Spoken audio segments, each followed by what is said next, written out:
manchou a nossa capacidade de conhecer a verdade.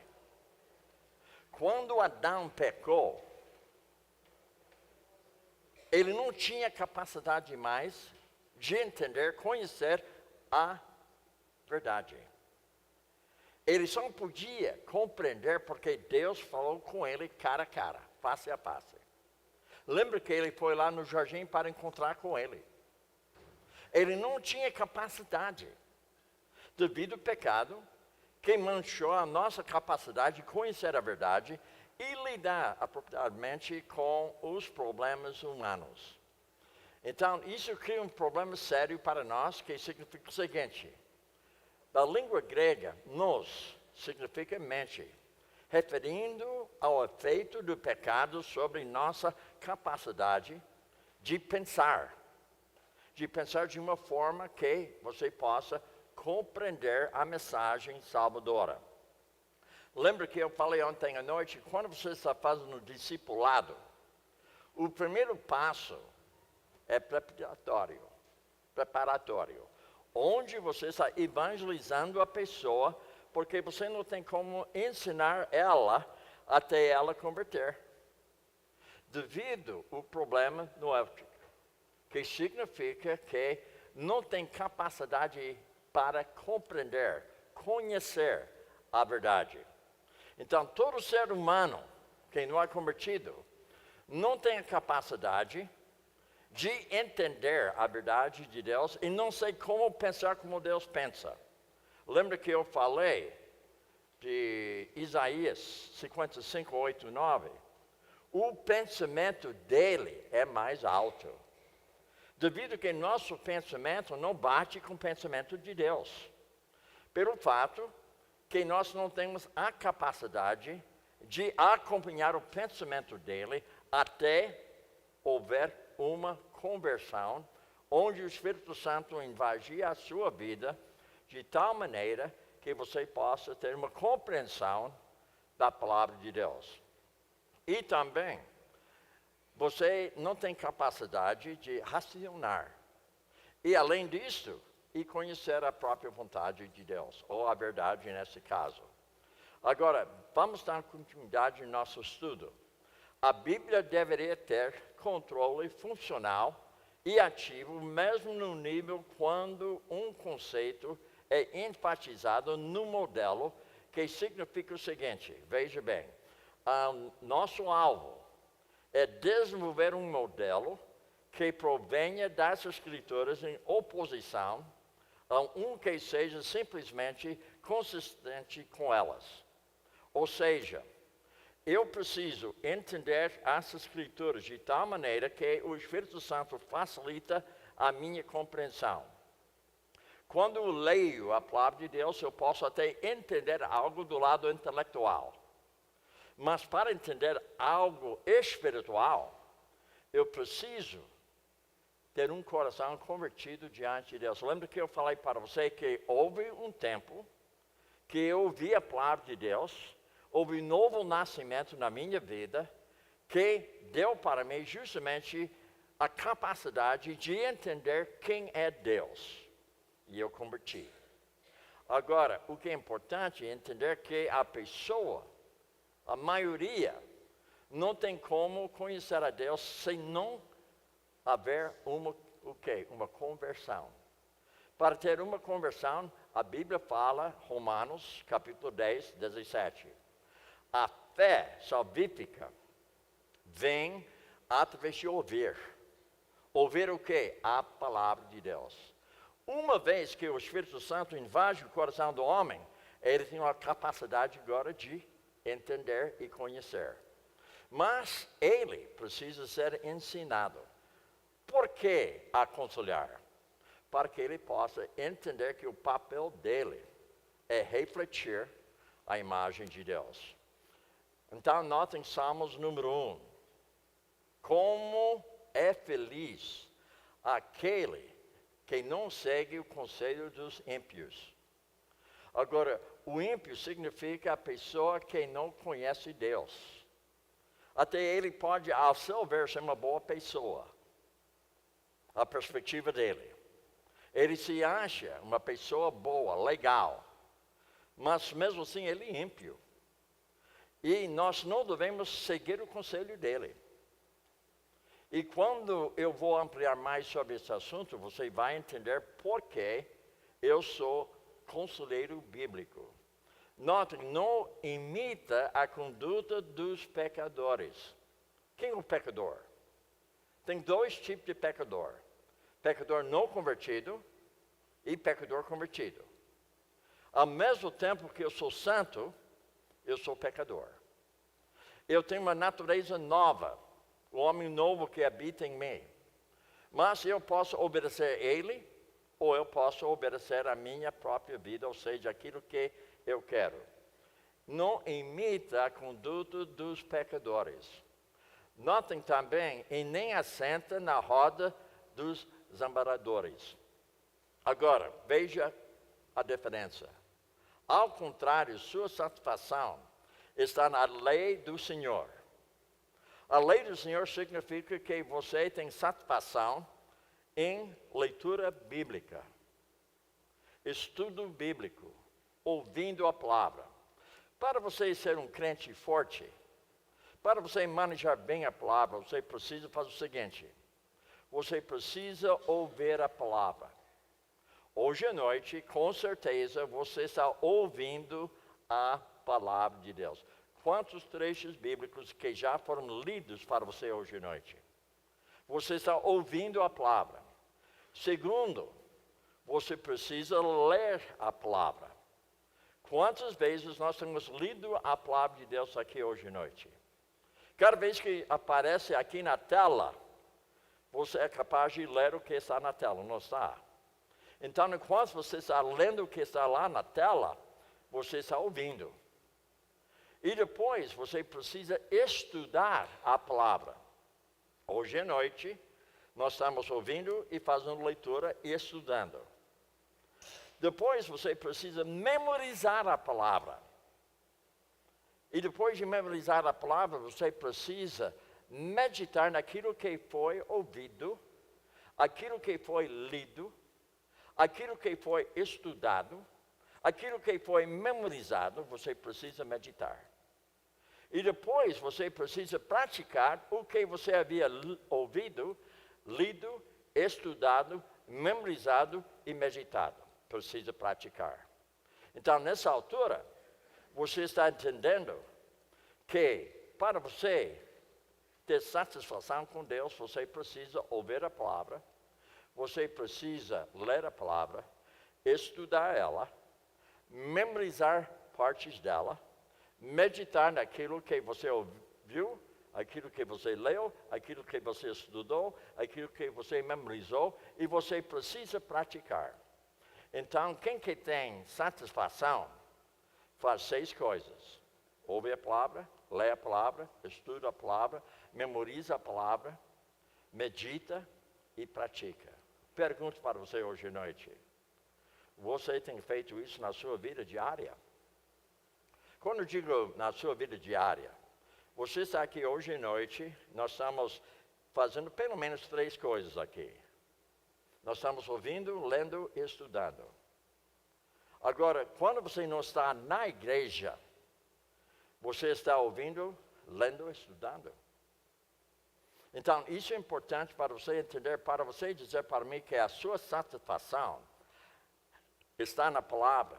Você precisa o quê? Ouvir, ler, estudar, memorizar, meditar e praticar. Ele fala nessa lei, medita de dia e noite, que significa que sempre está aí para eu poder aproveitar, meditar em algo que eu já havia lido ou estudado ou ouvido. Agora, ele continua falando para nós o seguinte, veja o que ele fala. É como árvore plantada à beira de águas correntes. Então, numa árvore ao lado do rio, sempre tem bastante folha.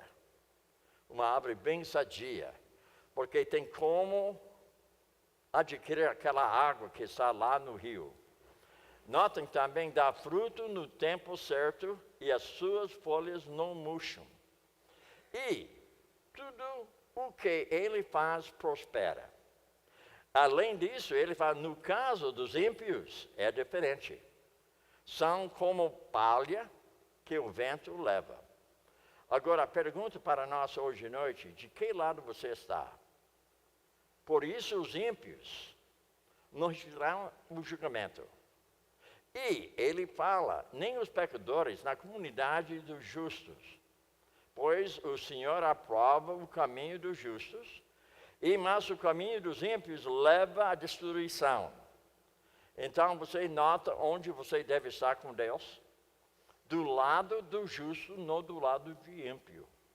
E quando você procura aconselhamento secular, mesmo que a pessoa fala que é o aconselhamento cristão, você percebe que ele já colocou a sua mão em outro livro que não tem nada a ver com a Bíblia. Então, parece coisa boa, mas é uma mentira, devido ao fato que ele está dando justamente ensinamento de dois livros que contradizem uma outra. Agora, vamos ampliar mais. Nós interagimos como pensadores escritos seculares para estimular nosso próprio trabalho teológico a fazer perguntas às Escrituras, que de outra maneira não deveríamos considerar. Então, isso está dizendo o seguinte: alguém, crente, tem a Bíblia, mas ao mesmo tempo ele tem ensinamento secular sobre o problema do homem. Então, quando ele tem ensinamento secular sobre o problema do homem, e ao mesmo tempo ele tem a sua mão na Bíblia, que tem ensinamento sobre o problema do homem, vai haver problema. Porque você está vendo a perspectiva do homem, que se chama humanista. Então, humanista significa a perspectiva do homem sobre o problema do homem. Agora, a perspectiva teológica é a pessoa que tem a perspectiva de Deus, que vem através da palavra de Deus, com a compreensão do Espírito Santo que habita nele, que dá para ele claramente compreensão daquilo que foi escrito. Agora, notem o seguinte que facilita.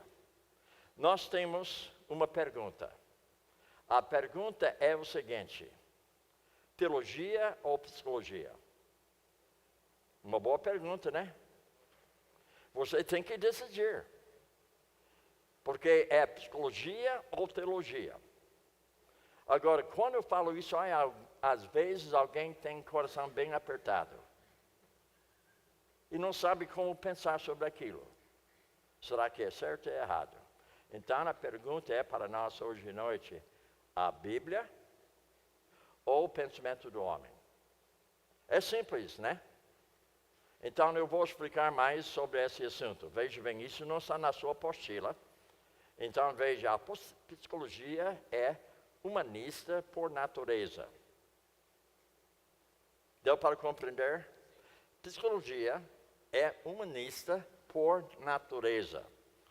Agora, vamos ampliar. A psicologia é a maneira do homem de tentar compreender, reparar o seu lado espiritual.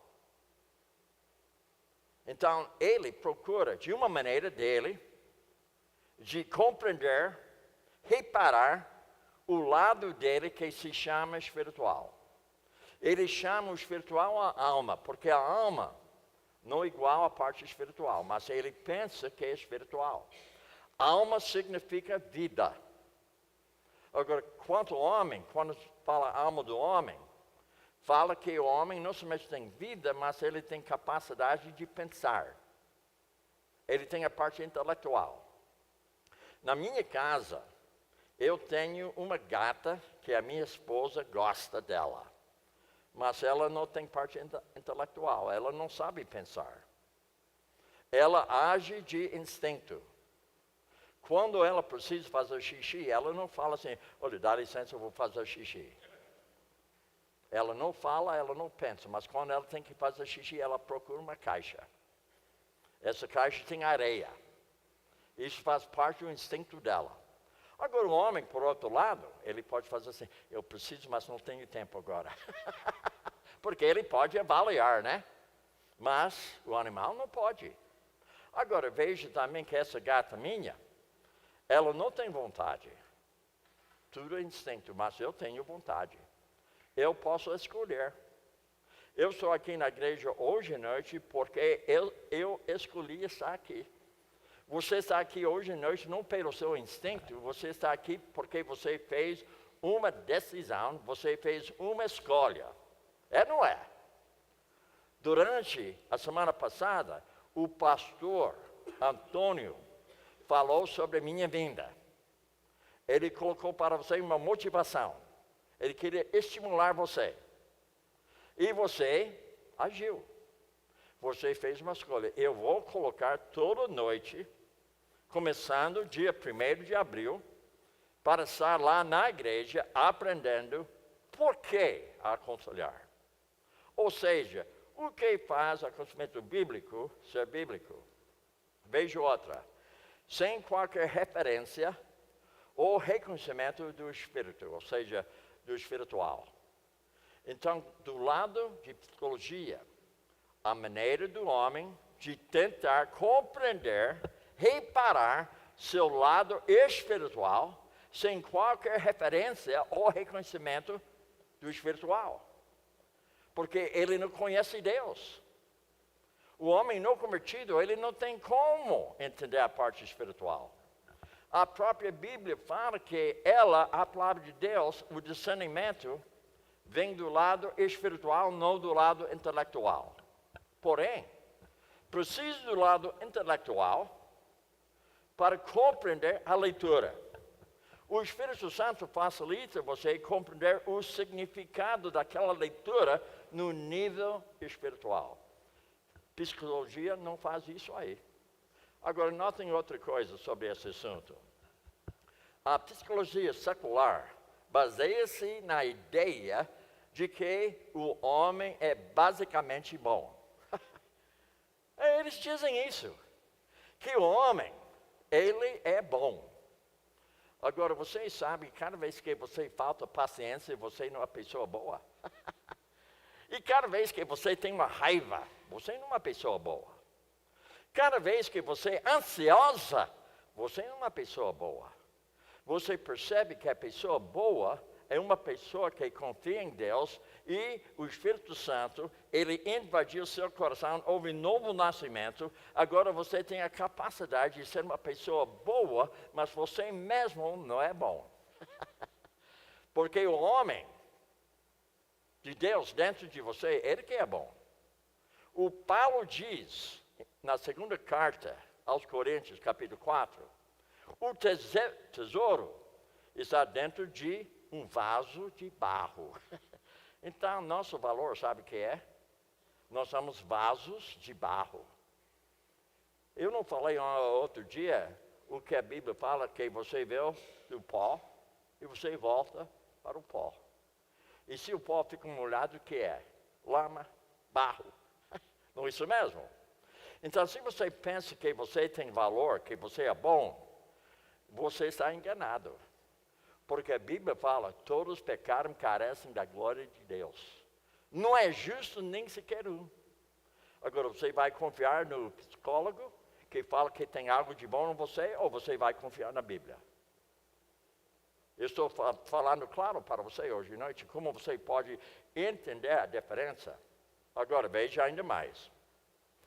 A resposta para seus problemas exigem dentro de si. Seu problema em você é devido que você é um pecador. E você não tem como escapar. Só que Deus, pela sua graça, algo que você não merece, Ele colocou para você justamente um homem novo dentro de você que é Deus. Agora eu posso fazer escolhas que podem agradar a Deus, ou eu posso fazer escolhas que me agradam. Notem também sobre esse assunto, os conselheiros bíblicos seguem a Bíblia, enxergam o aconselhamento bíblico como uma atividade cujo objetivo não é autoestima, nem autoimagem, mas santificação progressiva. Então, eu estou colocando para vocês bem na cara, bem claro, o que significa o lado do homem, psicologia, e o lado de Deus, que é teologia. Eu não vou fazer a escolha por você. Você precisa determinar onde você está. Pergunta. Não, o senhor falando aqui, eu lembrei que no ano passado, no dia 18 de dezembro, uma revista que circula no Brasil, saiu com o seguinte tema. Eu tinha dado um print na tela. É claro que o que eu vou falar aqui é um caso, vamos dizer assim, talvez de um posicionamento de um psicólogo de forma extrema. Mas é dentro de problemas conjugais. Imaginemos que um crente vai buscar, então, alguém que segue essa linha aqui. E o título diz assim: psicólogo recomenda trocar de parceiro a cada 5 anos para ser feliz. 18 de dezembro de 2018. Você imagina? De 5 anos, eu tenho que trocar de mulher para ser feliz? Eu vou ser feliz por um lado, mas financeiramente. Agora, só para você entender, eu estou aconselhando agora um casal. Esse casal havia recebido aconselhamento de psicólogo antes. E eu conheço a mulher que foi o seu conselheira. Eu conheço ela. Ela havia dito para o casal: vocês precisam se separar porque vocês não se dão bem. Isso não vem da Bíblia. Irmãos, eu tenho problema com Nancy, sabe? A minha esposa é pecadora. Ela casou com um pecador. Nós temos problemas, mas nós temos solução. 63 anos eu sou casado. E eu digo para você, nem sempre foi coisa boa. Mas sabe por quê? Pecador. Agora, não sai daqui dizendo que eu falei que não é coisa boa. Mesmo que eu falei. Porque se você falar que o Bill falou que não é coisa boa, sem contexto, a pessoa vai entender de outra maneira, não é isso mesmo? Agora, vamos continuar. Boa palavra, irmão. Quer dizer que crescimento em piedade e em viver semelhante de Cristo. Lembra que ontem eu havia abordado por que aconselhar? Para refletir a imagem de Deus na sua vida. Agora, ainda mais, a psicologia secular, a qual se baseia nos ensinamentos de Freud. Ele era judeu, mas não por isso, ele odiava Deus. Ele tinha câncer de lábio, aqui, ele tinha câncer. O médico avisou ele de deixar de fumar. Ele não deixou, morreu. Então, percebe, ele sabe tudo que não sabe nada. E na faculdade, quando você se prepara para a psicologia, ele vai ser seu professor, Freud. Lembra, ele era judeu, odiava Deus, morreu de câncer, de lábio, e não deixava de fumar quando o médico falou para ele deixar. Deu para compreender isso aí? Eu não quero conselho dele, não.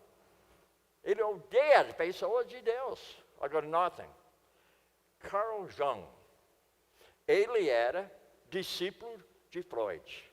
Mas o Carl, ele tinha outros pensamentos para ampliar o ensinamento de Freud. Então, por esse motivo, ele fala que o problema do homem é que o homem não entende como que ele é. Agora, parece verdade, não parece? Mas ele dá uma resposta humana, em vez de dar uma resposta bíblica. Agora, tem outro, chama-se Carl Rogers. Agora, se alguém aqui vai fazer faculdade de psicologia, você vai entender essas 3 pessoas, porque vai ser apresentado na sala de aula para você, como se fosse ele sendo Deus. Agora, notem, não se encaixa com o aconselhamento bíblico, já tem problema. Agora, notem outra coisa interessante.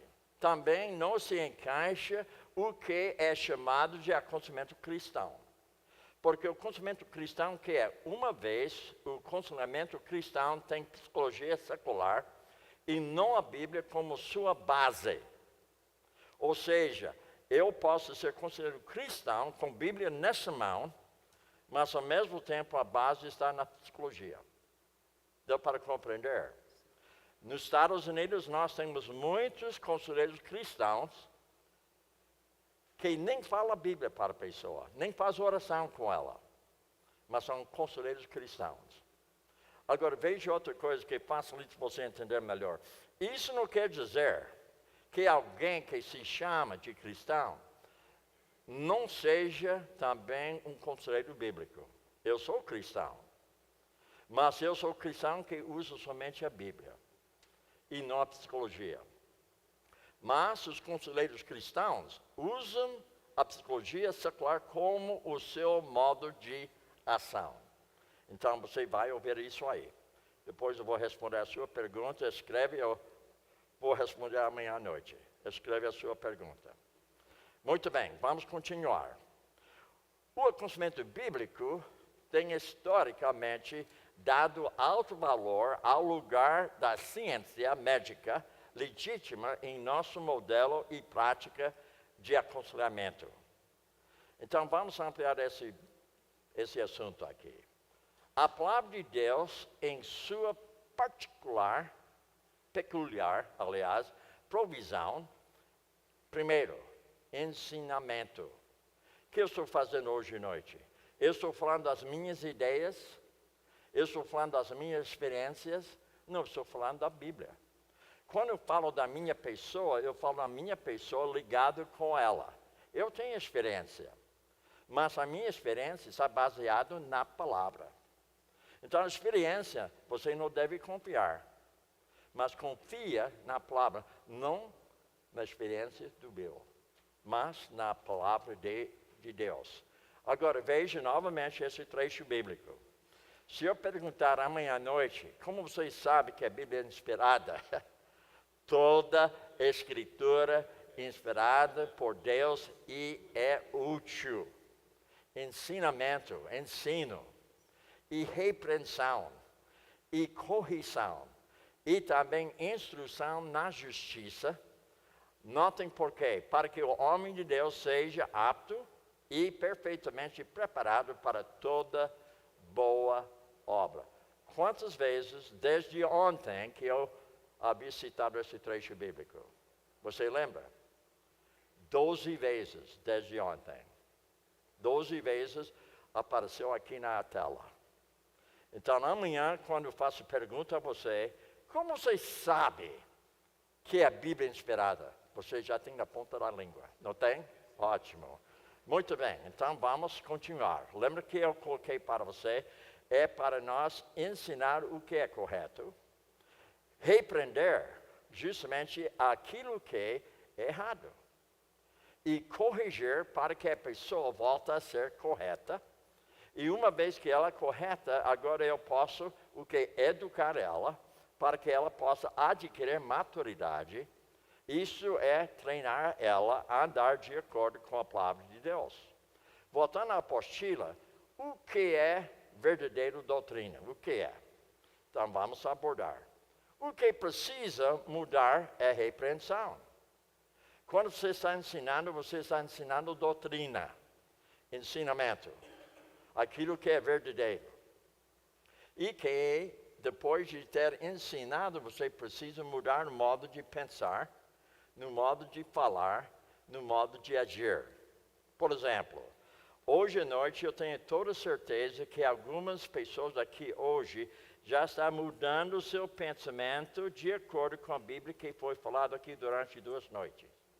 Isso é nossa meta, não para eu mudar você.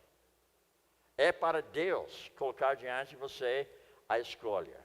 Eu vou utilizar a Bíblia ou eu vou utilizar somente um livro secular que não tem nada a ver com a Bíblia. Agora, como mudar? Correção. Não somente que a pessoa deve mudar, eu preciso ensinar ela como ela pode mudar no seu modo de pensar, no seu modo de falar, no seu modo de agir. E também como continuar no caminho correto com instrução em justiça. Então, isso já facilita você entender como utilizar a palavra de Deus, revelando o seu plano para o homem. Qual é o plano de Deus para o homem? Veja bem, Romanos 8, 29a. Pois aqueles que de antemão conheceu, também os predestinou para serem conformes à imagem de seu Filho. Lembra que Jesus havia dito que a vida eterna é conhecer o Pai que me enviou. Então, ele está dizendo, aquele que de antemão conheceu, os predestinou para serem conformes à imagem de Deus.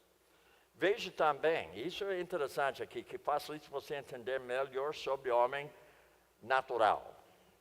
Assim como tivemos a imagem do homem terreno, que seria o homem do primeiro Adão.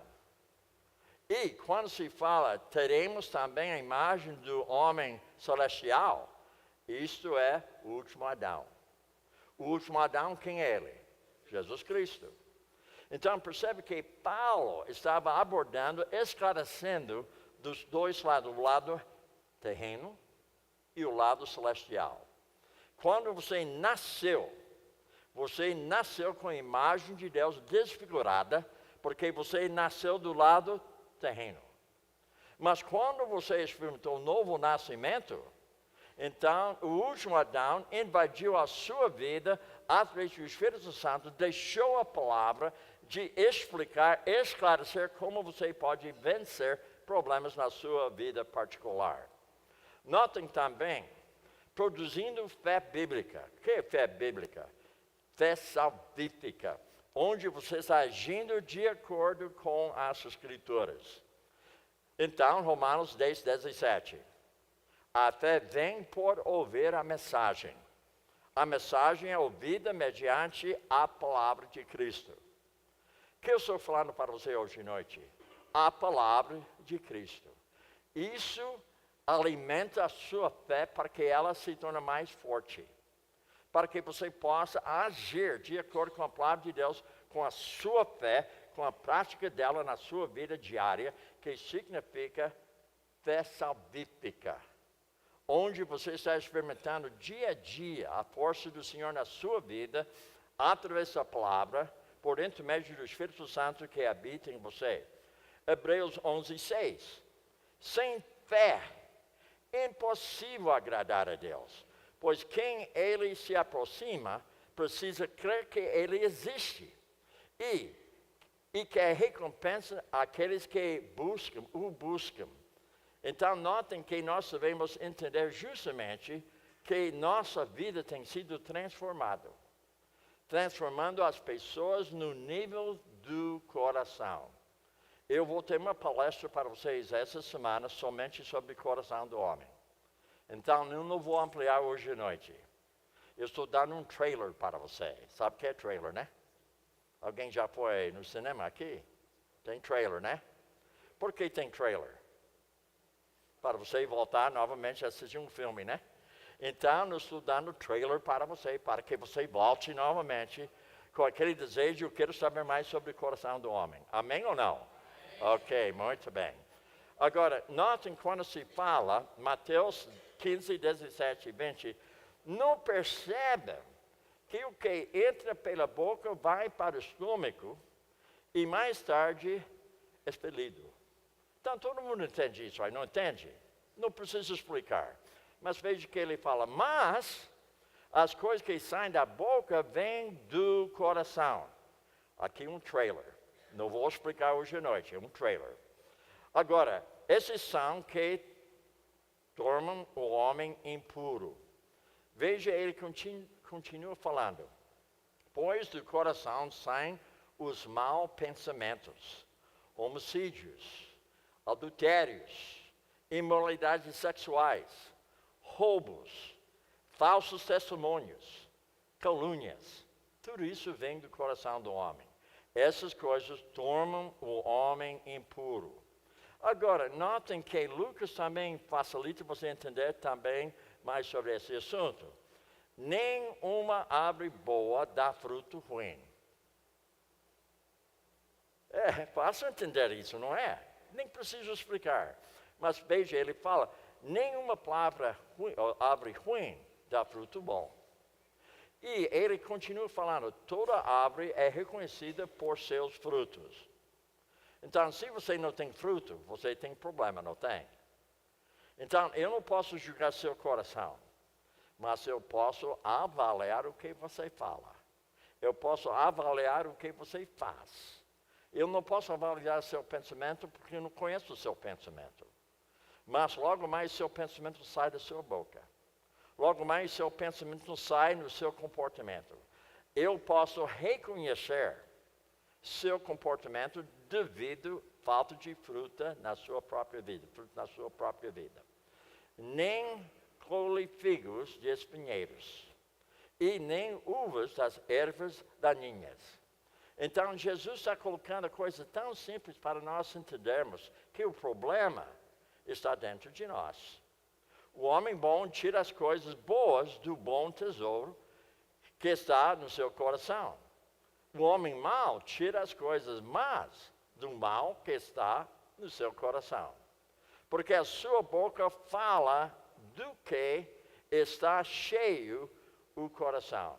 Então, notem comigo como Deus nos acusa, de acordo com a sua palavra, como espelho, para você poder saber o que está dentro do seu coração, fazendo uma avaliação junto à palavra. Será que aquilo que sai da minha boca bate com isso aqui? Se não bate, então você percebe que não tem fruto. E que você está falando coisa ruim, ao mesmo tempo você pensa que é coisa boa. Desafiando as pessoas a viver uma vida cristocêntrica. Ou seja, Colossenses 1,18. Ele é a cabeça do corpo, que é a igreja. E é o princípio primogênito dentro de os mortos. E também porque tudo tenha supremacia. Então, ele é resultado em nossa vida quando você está obedecendo a sua palavra, oferecendo piedosa esperança e regozijo. Agora, como isso funciona? Romanos 15:4. Pois tudo que foi escrito no passado foi escrito para nos ensinar. Agora, aquilo que foi escrito no passado, que foi? Antigo Testamento. A maioria dos crentes conhecem histórias do Antigo Testamento, mas a maioria não conhece o Antigo Testamento. A maioria dos crentes sabem algo sobre Davi, conhecem algo sobre Adão, conhecem algo sobre José, mas conhecer mesmo o Antigo Testamento, poucos crentes conhecem o Antigo Testamento. Para entender o Novo Testamento, você tem que entender o Antigo. Quando você começa no livro de Mateus, sem saber o que aconteceu no livro de Gênesis, é como se fosse indo para o cinema no meio do filme. Você está entendendo algo, mas você não está entendendo tudo, porque você não tem pano de fundo. Então, quando Paulo fala por tudo que foi escrito no passado, foi escrito para nos ensinar. Para me ensinar algo do Antigo Testamento, tem que fazer o quê? Ouvir, ler, estudar, memorizar, meditar e praticar. De forma que, por meio da perseverança e do bom ânimo procedentes das Escrituras, mantenhamos o que? A nossa esperança. Então, percebe que nós temos esperança. Notem a esperança que nós temos. Agora, Salmo 5:11. Alegram-se, porém, todos os que se refugiam em ti, cantam sempre de alegria. Agora, essa alegria nem é sempre um cântico. É um cântico vivado por você no seu dia a dia. Entende sobre eles a tua coração, e te exultem os que amam o teu nome. Voltando para a apostila, veja bem, número 3. Quando é construído sobre doutrinas fundamentais da fé, agora isso significa o quê? Uma vida que facilita você entender, compreender a Bíblia, o que é bíblica, da condição pecaminosa do homem, a confusão dele, impiedade dele e sofrimento resultantes neste mundo caído. Ou seja, Davi escreveu o seguinte: pois eu mesmo reconheço as minhas transgressões. Você reconhece suas transgressões? Davi, ele reconheceu, ele foi chamado homem segundo o coração de Deus. Devido ao fato que ele tinha reconhecimento que ele tinha transgressões na sua vida. E o meu pecado sempre me persegue.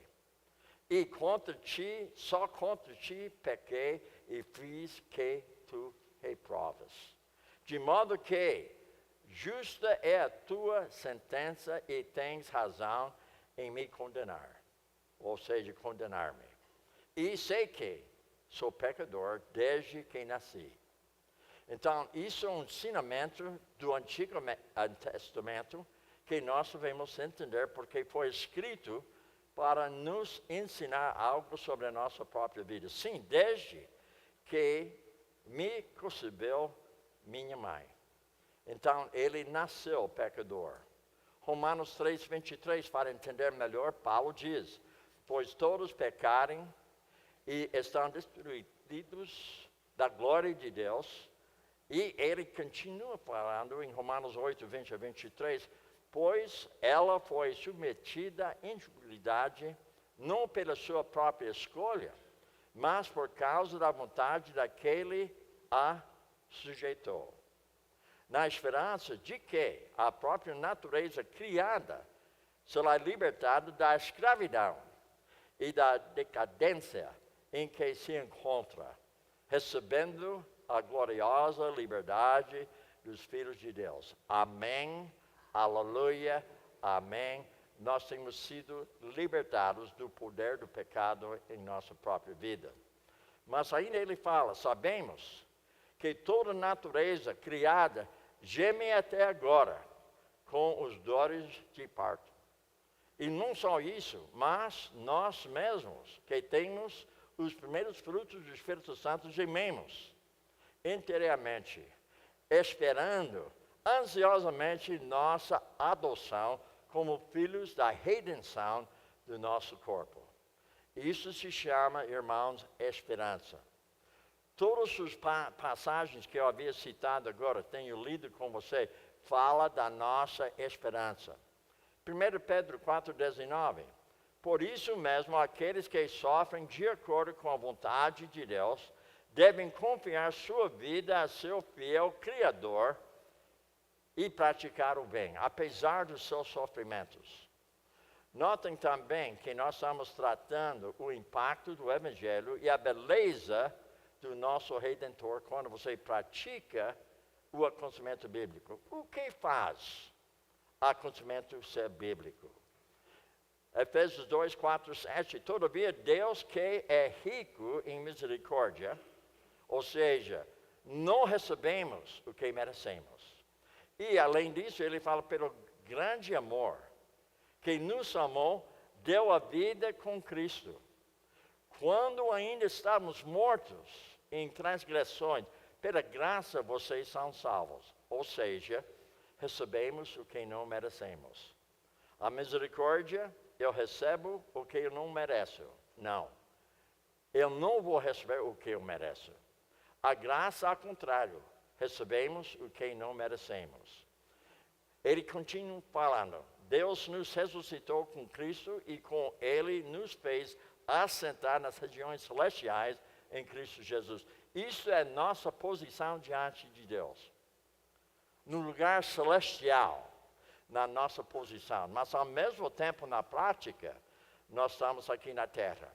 Para mostrar nas eras que não há de vir, que hão de ver a incomparável riqueza da sua graça, demonstrada em sua bondade para conosco em Cristo Jesus.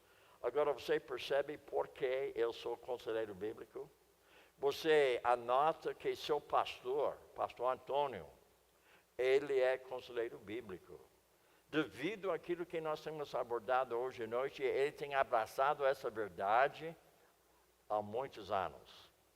Ainda nós podemos aprender a união do crente com Cristo. 6,4. Portanto, fomos sepultados com ele na morte por meio do batismo.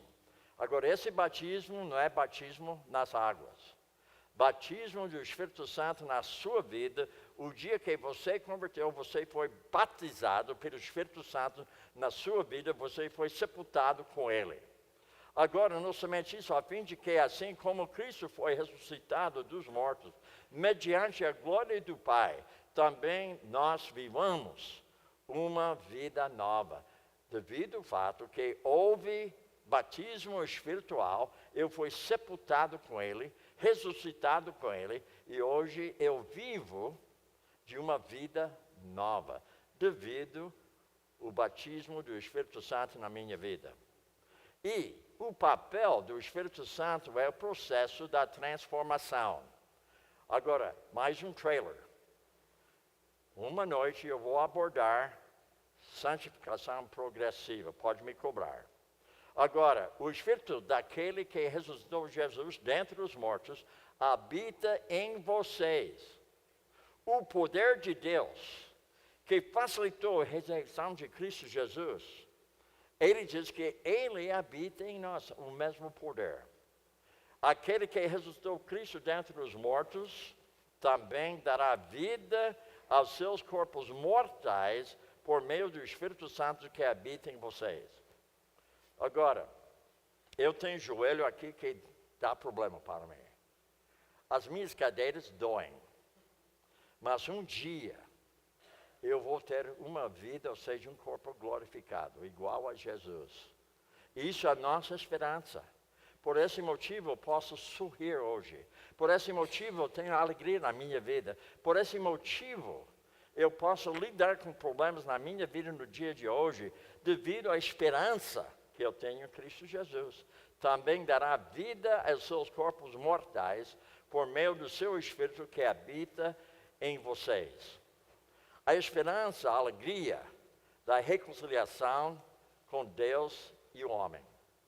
Agora, você conhece a palavra reconciliação? Conhece ou não? O que significa reconciliação? Alguém poderia me falar?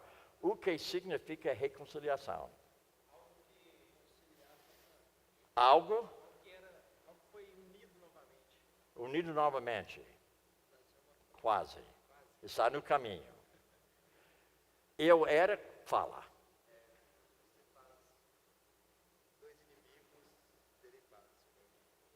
Dois inimigos. Oh. Vira um pouquinho. Vira. Parabéns. Você sabe que antes de você nascer de novo, você era inimigo de Deus? Mas pela reconciliação, hoje você é amigo de Deus. Inclusive, eu fiquei arrepiado na noite que Cristo foi traído. Ele falou para os seus discípulos, não chamo vocês mais de servos, amigos. Reconciliação. Já pensou Deus chamando você de amigo? Até ele fez isso com Abraão. Ele chamou Abraão de amigo, por causa da reconciliação entre ele e Abraão. Agora, Romanos 8, 24, pois nessa esperança fomos salvos. Mas a esperança que se vê não é esperança. Eu não enxergo a esperança, mas eu creio que existe. Quem espera por aquilo que está vendo, não é esperança. É esperança que você confia naquilo que você não enxerga com suas vistas. Salmo 5:11, novamente, alegram-se.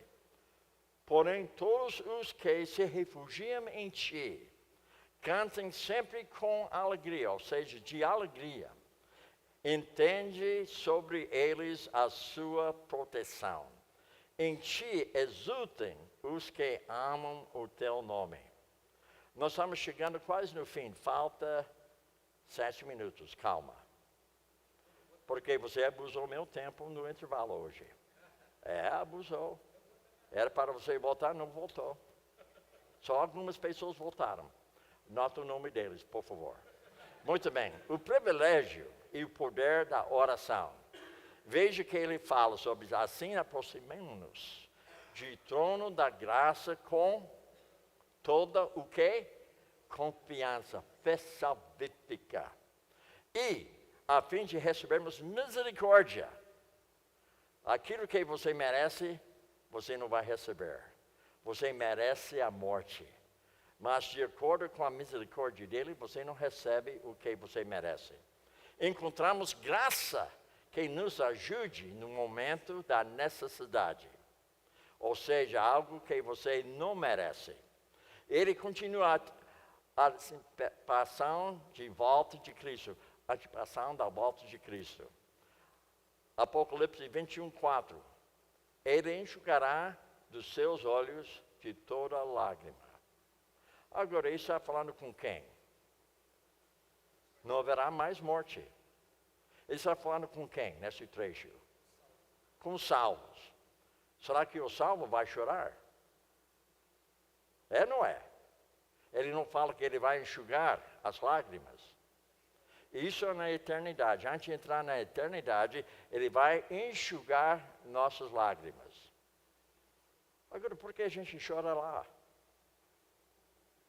É uma boa pergunta, né? Por que a necessidade de enxugar nossas lágrimas? Eu vou lhes falar o que eu penso. Agora, você não precisa abraçar o que eu penso. O que a Bíblia fala, você precisa abraçar. Mas eu já tenho pensado muito nisto. Eu vejo o seguinte. Você não vai ser julgado pelo seu pecado. Está comigo? Ele levou sobre si nossa condenação. Não levou? Mas vai haver julgamento de quem lá? Também os crentes. Nós vamos ser julgados pela nossa fidelidade ou falta de fidelidade. Eu creio que vai haver alguns irmãos lá que não foram fiéis aqui. E ele vai enxugar as lágrimas deles. Porque cada um de nós temos que comparecer diante do tribunal de Cristo. Ele vai avaliar a sua vida na parte que eu chamo mordomia. Ele vai avaliar a sua vida sobre seu corpo. Você foi bom mordomo do seu corpo? Número 2, você foi bom mordomo do seu tempo? 3, você foi bom mordomo dos seus talentos? 4, você foi bom mordomo com seu tesouro? 5, você foi bom mordomo do seu testemunho? Deu para entender? Nós vamos ser julgados de acordo com a nossa fidelidade ou falta de fidelidade. Agora, você não precisa abraçar meu pensamento, isso que eu penso. E eu sei que eu sou correto. Mas eu não posso abrir a Bíblia e dizer para você X, não posso. Agora, o julgamento eu posso dizer. Mas as lágrimas, eu não vejo qual o motivo de ter lágrima lá no céu. Eu não vejo motivo. A não ser que você não passou bem a prova dele no sentido de fidelidade.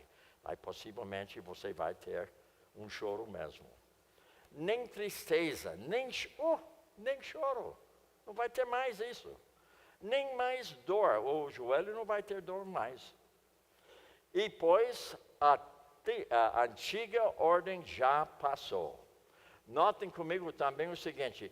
Quando pode ser, ou seja, ser derivado e entendido por qualquer crente que seja crescendo. Então, nós entendemos o seguinte. Ao invés de um conhecimento reservado para um grupo seleto, ele revelou para nós todos através da sua própria palavra, resultando numa crescente confiança da parte de crentes treinados. Então, nós chegamos 2 minutos antes do horário. Parabéns para o Bill. Vem cá, você, vem cá. Por favor. Ele é forte, ó. Ó. Parabéns. Oh, obrigado. Muito bem, muito bem. Então, eu vou passar a palavra para o nosso querido, amado, precioso, gentil, bonzinho, porque Deus habita nele, Pastor Antônio. Parabéns. Ai, ai. Esse é o Pastor Bill. Meus